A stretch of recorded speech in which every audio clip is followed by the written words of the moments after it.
노상원 씨가 이제 전에 정보사령관에 있었는데 네. 사실은 전에 그 자기 부하 여군인을 추행한 혐의로 실형 선고받고 교도소에 있다가 항소심에서 집행유예로 풀려나는 사례가 있거든요. 그리고 이제 노상원과 관련된 사람들의 특징이 뭐냐면 전과자가 많아요.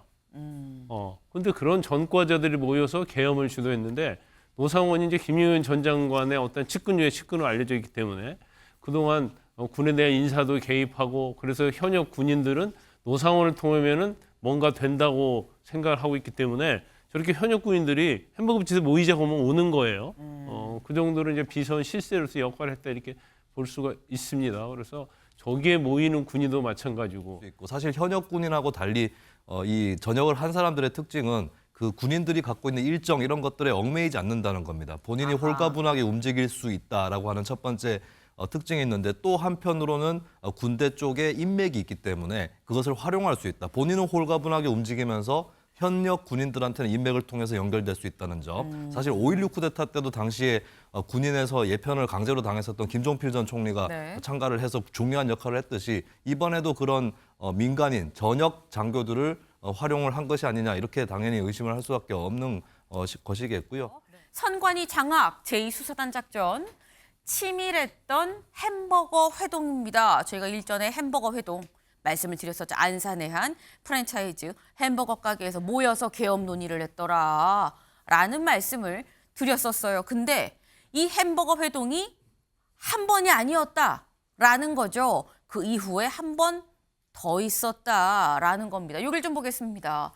여기 위에 12월 1일 그러니까 계엄 선언 이틀 전에 한 번 저희가 일전에 말씀드렸던 햄버거 회동이 있었다는 거죠. 이 자리에 있었던 게 노상원 전 정보사령관, 문상호 정보사령관 그리고 정모대령, 김모대령. 그런 저희가 말씀드리면서 여기는 사실 퇴역하고 민간인인데 이 자리에 있었어요 라는 말씀을 드렸었는데 이건 첫 번째 회동이었었고요. 여길 좀 보겠습니다. 두 번째 회동이 똑같은 햄버거 가게에서 또 있었다라는 거죠. 여기에선 노상원 정보사령관은 공통이에요. 여기서 부른 거죠. 누가 왔느냐? 9.3의 제2기갑 여단장 그리고 김용군 전 국방조사본부 수사단장 그리고 국방부 조사본부 대령 여긴 현역인 거죠. 근데 여기도 네, 지금 노상원 전 정보사령관을 제외한 나머지 사람들은 다 1차에서 없었던 사람들이 등장을 했다라는 겁니다. 네, 이게 지금 보니까 김광삼 변호사님 2차 회동까지 있었어요. 근데 구성원이 다릅니다. 근데 여기서 일단 요거부터 좀 짚고 넘어갈게. 왜 자꾸 햄버거 가게에서 보는 거냐라는 거예요. 이 정도 되면 일부러 여기서 만난 거야라는 생각이 드는 거거든요. 근데 이 계엄이라는 것이 엄청난 일 아니에요. 그렇죠. 그런데 저 계엄의 모의를 그것도 민간인 신분인 노상원 전 정보사령관이 두 번에 걸쳐서 이제 햄버거 가게에서 네. 모여서 계엄 모의를 했다는 거예요. 그리고 그 자리에는 현역 대령, 특히 뭐 현역 대령뿐만 아니라 현역 문상호 정보사령관이 그 자리에 있었고 그다음에 또 기갑부대가 탱크 운영하는 데 아닙니까? 그쵸. 그런 대령이 또 그 자리에 있었단 말이에요. 경악할 만한 일인데 우리가 왜 이렇게 그것도 안산에 있는 햄버거 가게거든요. 이 햄버거 가게에서 이렇게 모였을까? 햄버거를 엄청 좋아했나? 아니 뭐 무슨 일이 있나? 뭐 그런 얘기가 나왔죠. 뭐 햄버거 가게에서 하는 것은 사람들이 많이 다니니까 뭔가 눈에 띄지 않기 위해서 그런 것이다 얘기했는데 이제 알고 보니까 이 햄버거 가게에서 한 1.4km 걸어서 한 15분 거리에 이 노상원 씨가 운영하는 점집이 있었다는 거 아닙니까? 그래서 그 점집에 가까운 햄버거 집에서 자기 편하게 거기에 현역 군인들을 부르는 거예요. 그래서 불러가지고 이제 계엄을 모의했다 이렇게 볼 수밖에 없는데 이 노상원 씨가 이제 전에 정보사령관에 있었는데 네. 사실은 전에 그 자기 부하 여군인을 추행한 혐의로 실형 선고받고 교도소에 있다가 항소심에서 집행유예로 풀려나는 사례가 있거든요. 그리고 노상원과 관련된 사람들의 특징이 뭐냐면 전과자가 많아요. 근데 그런 전과자들이 모여서 계엄을 주도했는데 노상원이 이제 김용현 전 장관의 어떤 측근으로 알려져 있기 때문에 그동안 군에 대한 인사도 개입하고 그래서 현역 군인들은 노상원을 통하면은 뭔가 된다고 생각을 하고 있기 때문에 저렇게 현역 군인들이 햄버거집에 모이자 하면 오는 거예요. 그 정도로 이제 비선 실세로서 역할을 했다 이렇게 볼 수가 있습니다. 그래서 저기에 모이는 군인도 마찬가지고 이 엄중한 비상계엄을 어떻게 민간인이 이걸 주도적으로 했고 포고령에도 관여했는지 참 있을 수 없는 일이 일어난 겁니다. 네.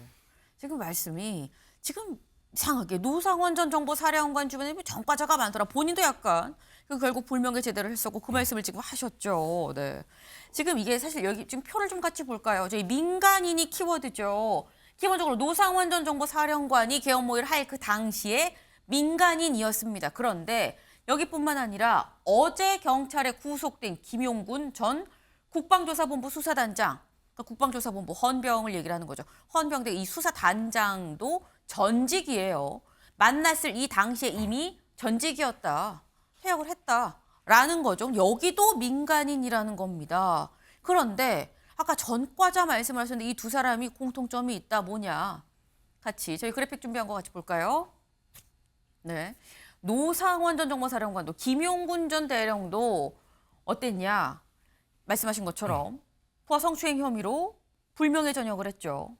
그리고 김용군 전 대령도 이미 민간인으로서 2차 회동에 모였던 건데 그때 어떻게 전역을 했느냐? 사이버 사령사 이 댓글 공작 관련해서 축소 은폐한 혐의로 사실상 불명예 전역을 했었습니다. 근데 이게 민간인이 저희가 이게 김수민 의원님 그러니까 자꾸 보면 볼수록 여기서 민간인이 자꾸 드러나요. 왜 자꾸 민간인이 드러나는 것이냐라는 겁니다. 네, 전 세계적으로 정보기관에서 네. 오비라든지 민간인을 활용한 그런 공작들은 있었을 거예요. 뭐 그런 영화도 나온 적이 있죠. 근데 여기서 특이한 것은 네. 일단은 불명예 전역을 한 사람, 노상원 씨가 있다라고 하는 것이고 그들이 그런 사람이 햄버거집에 가서 군인들을 막 불러내면 현역 군인들이 가는 이런 것들이 굉장히 수상한 것이고 또 나아가서는 아까 전에 이제 방금 전에 전 세계적으로 오비라든지 민간 라인을 동원한 공작들은 정보기관에서 있을 수 있는 일이라고 말씀을 드렸지만 네. 근데 이것은 무슨 대북 공작을 한 것이 아니라 계엄 내란에 관련된 얘기들을 한 거거든요. 네. 이런 것들은 굉장히 특이한 상황이라고 볼 수 있고 사실 현역 군인하고 달리 이 전역을 한 사람들의 특징은 그 군인들이 갖고 있는 일정 이런 것들에 얽매이지 않는다는 겁니다. 본인이 아하. 홀가분하게 움직일 수 있다라고 하는 첫 번째 특징이 있는데 또 한편으로는 군대 쪽에 인맥이 있기 때문에 그것을 활용할 수 있다. 본인은 홀가분하게 움직이면서 현역 군인들한테는 인맥을 통해서 연결될 수 있다는 점. 사실 5.16 쿠데타 때도 당시에 군인에서 예편을 강제로 당했었던 김종필 전 총리가 네. 참가를 해서 중요한 역할을 했듯이 이번에도 그런 민간인 전역 장교들을 활용을 한 것이 아니냐 이렇게 당연히 의심을 할 수밖에 없는 것이겠고요. 네. 그리고 이제 뭐 햄버거집 회동이나 이런 것들을 이제 노상원 전 정보사령관이 본인이 정보 공작 경험이나 이런 것들을 봤을 때 점집이라든지 이런 데서 만나는 것보다 오히려 더 안전하다고 판단했을 겁니다. 그러니까 점집에서 만난다라고 하면은 사실 누군가가 그 출입을 추적을 한다거나 했을 때는 더 그것을 의심받기 마련인데 햄버거집에 네. 이제 사람들이 동선이 많고 또 만약에 누가 몰래 녹음을 한다고 해도 주변 소리에 섞이고 또 음악 소리 섞이고 이런 것들을 활용하지 않았을까. 네. 그러니까 본인의 어떤 경험과 그리고 현역 군인이 아니라고 하는 그 특징과 또 자신이 갖고 있는 인맥 이런 것들을 총동원해서 이런 행위들을 하지 않았나 싶습니다. 네. 지금 말씀이 지금 좀 특징이 몇 가지가 있다. 기본적으로 이 전역한 민간인들이 있었고 이 민간인들이 뭔가 좀 전과가 있는 부분도 있고 그런데 이들이 불렀을 때 현역 대령 이 정보 사령관 등이 왔다라는 거죠. 안산까지 왔다라는 거예요. 근데 그들이 괜히 왔겠느냐? 왜? 민간인 뒤에는 김용현 전 장관이 있으니까 전 장관을 보고서 그 자리에 온 거 아니겠느냐라는 겁니다. 그럼 지금 우리가 이번 사건에서 볼 수 있는 민간인이 이 둘뿐이냐는 거죠. 김용현 전 장관 옆에 한 명이 더 있었다라는 보도가 오늘 나왔습니다. 다음 기사 볼까요? 계엄 배후에 불명예 전역 민간인들, 전 헌병 수사단장들도 연루입니다. 네. 근데 관련해서 이 전 장관들도 연루가 됐다라는 것도 지금 저희가 지금까지 얘기를 한 부분인 거죠. 이거 말고 다음 기사 가보죠. 보살 양 박사, 나라 흔든 계엄에 민간인 판쳤다. 여기서 말하는 보살이라 함은 노상원 전 정보사령관을 얘기를 하는 거죠. 그런데 양 박사가 등장을 합니다. 그럼 이번에 양 박사라는 이 민간인은 또 누구냐라는 건데 여기 좀 같이 볼까요? 김용현 전 장관의 집사인 양모 씨는 이미 고위공직자범죄수사처로부터 참고인 조사를 받았다. 김 전 장관이 소대장일 때 통신병으로 인연을 맺은 양 씨는 오랜 시간 김 전 장관의 수족 역할을 맡았다. 소식통에 의하면 양 씨는 양 박사, 양 집사라고 불렸다라는 거죠. 양 씨는 김 전 장관의 동선, 통화 내용 등을 밝힐 키맨으로 꼽힌다. 네. 김용현 전 장관의 이른바 수족 집사 역할을 했었던 이른바 양 박사라는 사람이 또 있다라는 겁니다. 김광선 변호사님. 지금 민간인이 벌써 이렇게 되면 3명째 등장을 합니다. 이게 원래 국방부 장관이잖아요. 네. 그러면 관련된 것은 다 시스템에서 운영이 돼야 하는데 지금 이 계엄 이전에도 국방부가 또 군이 시스템에서 운영이 되지 않았다는 걸 증명하는 겁니다. 지금 김용현 전 장관이 이제 중심에 서 있는데 본인의 이전에 있었던 인맥을 가지고 이제 계엄을 하려고 한 거예요. 네. 그런데 여기 특징이 있죠. 기존에 있던 인맥 중에서 이제 노상원 이 점집했다는 전 정보사령관 같은 경우에는 아까 말씀드린 것처럼 불명예 제도했잖아요. 강제추행으로. 네. 그러면서 계속 김용현과의 관계를 맺어왔고 관계 맺어온 것이 끝나지 않는 거예요. 지금 햄버거 가게 1차 회동 때는 문상호 정보사령관이 왔었잖아요. 네. 근데 이 사람도 사실은 사이버 댓글과 관련해서 또 하극상 문제로 옷을 벗으려고 했거든요. 근데 옷을 벗으려고 하다 보니까 자기는 살아남고 싶은 거예요. 그 인맥을 찾아보니까 노상원이를 잡으면 김용현과 연결이 되고 그럼 김용현이가 권력을 갖고 있기 때문에 네. 무조건 구해줄 수 있다 이렇게 생각을 한 거죠. 근데 마침 연줄은 잘 잡았어요. 네. 그래서 본인이 사실은 좌천되지 않고 자리를 그대로 유지할 수 있었어요.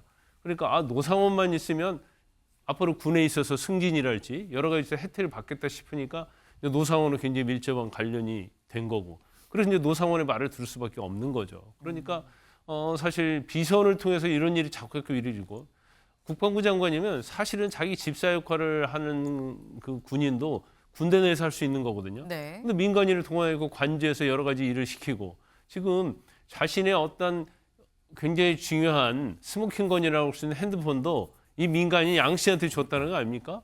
그리고 양 씨가 외부에 있는 사람들을 다 실어 나르고 그래가지고 서로 모의할 수 있게 해주고 했다는 거예요. 그래서 이게 원칙을 지키지 않고 자기들의 어떤 잘못된 사고방식, 저는 이제 확증된 편향이 상당히 있다고 보는데 이런 사람들이 국정을 이끌어갔기 때문에 거기도 대통령도 마찬가지라고 보고요. 그래서 지금 비상계엄이랄지 이제 나라의 어떤 상황이 정말 있을 수 없는 일이 벌어지고 있는 거예요. 그러면서 이 실체가 이제 밝혀지면서 우리가 비선 그리고 뭔가 인사 영향을 끼치는 그러한 민간인들 이제 이런 것들이 이제서 밝혀지기 시작하고 있는 거죠. 네. 되게 뼈아픈 지적을 하셨어요. 지금 이게 군이라는 조직 자체가 시스템으로 쭉 운영이 돼야 되는 부분이 분명한데 시스템 자체가 없다는 얘기 아니겠느냐. 군 조직 안에 민간인이 들어가고 민간인이 군 조직을 부를 수 있다는 것 자체가 시스템이 지금 없다는 얘기다라고 말씀을 하셨습니다. 네. 근데 지금 가만히 보면 1차 회동, 2차 회동 다 부른 사람이 있고 불려간 사람이 있죠. 부른 사람은 노상원 전 정보사령관입니다. 근데 노상원 전 정보사령관 지금 현재 구속된 상태죠. 근데 구속된 상태에서도 다음 기사 보실까요? 네. 올해 운투여 놓치면 안 돼. 라는 얘기를 조사에서 했었다는 거죠. 지금 구속된 상태에서 지금 조사를 받고 있는 상태인데 점집 차린 노상원 전 사령관 비상계엄 논의를 할 때 김용현 전 장관한테 올해 윤 대통령 운이 트이니까 놓치면 안 된다라고 시기에 대해서 계엄을 해야 될 시기에 대해서 좀 조언을 했다라는 거예요. 여기 좀 보겠습니다. 현재 구속된 상태라고 말씀을 드렸는데 여기 보겠습니다. 노 씨는 경찰 조사를 받으면서 윤 대통령의 사주팔자 관상을 근거로 조언을 했다라고 태연하게 말했다고 한다. 심지어 경찰 수사관들에게조차 관상이 좋다. 당신 이름이 뭐냐라고 물었다. 경찰들은 자신들의 관상과 사주를 파악하려는 노 씨를 무시했다고 한다라는 거예요. 지금 노 전 사령관이 현재 구속이 돼 있는 상태고 그래서 조사를 받고 있는데도 불구하고 김수민 의원님 여전히 관상을 지금 안에서도 보고 있는 것 같아요. 그리고 보니까 그런 본인이 어떤 이 역술로 본 걸로 계엄은 이때 가지고 이렇게 해야 됩니다라는 조언으로 이어진 것 같다는 게 사실 더 큰 문제죠.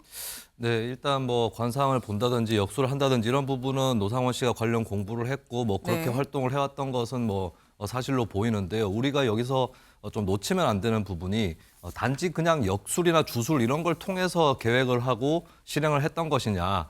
그렇지 않을 가능성도 저는 염두에 둬야 된다고 봅니다. 저는 네. 이걸 취재하는 언론인들이나 또 수사하는 분들은 좀 더 유념을 해볼 만한 대목이 역술이라는 행위의 특징이에요. 이 역술이라는 점을 치는 행위에서는 점을 치러 가는 사람이 어떤 정보들을 얘기를 해주고 네. 또 점을 쳐주는 역술이는 앞으로 어떻게 해라라고 얘기를 해주거든요. 네. 근데 이게 제가 하나의 가능성입니다만 역술을 이용하거나 가장한 그런 행위에서 정보가 수집이 되고 공유가 되는 이런 아하. 것들도 가능하다라고 하는 거를 저는 수사기관이나 취재하시는 기자분들은 좀 유념을 하시고 더 깊이 파고 들어가야 된다. 단순히 윤석열 대통령의 올해 운이 트이니까 이번 기회에 계엄을 해야 된다. 이렇게 얘기를 한 것인지 아니면 자신이 나름대로 종합한 정보에 따라서 네. 지금 해야 된다라고 판단을 해서 그걸 전달한 것인지 이런 것들은 더 파봐야 될 부분이다. 그래서 역술이라고 하는 포장 하에서 네. 또 다른 일들이 진행될 수 있을 수 있다는 거, 이 점도 좀 놓치면 안 될 것 같습니다. 이것도 또 중요한 포인트를 짚어주셨어요. 단순히 역술만 갖고 해서 이 어마어마한 계엄이라는 선언이 있다고 보면 안 되지 않겠느냐. 이 과정에서 어떠한 정보가 오갔는지, 그래서 중요한 정보가 민간으로 바깥으로 나간 부분은 없는 것인지, 단순히 역술과 같은 약간 흥미성의 어떤 이런 사안을 갖고 더 중요한 사안이 묻힐 수도 있기 때문에 그 점도 주시해야 된다라는 말씀을 하셨습니다. 이 모든 게 지금 수사를 통해서 밝혀져야 될 부분인 거겠죠.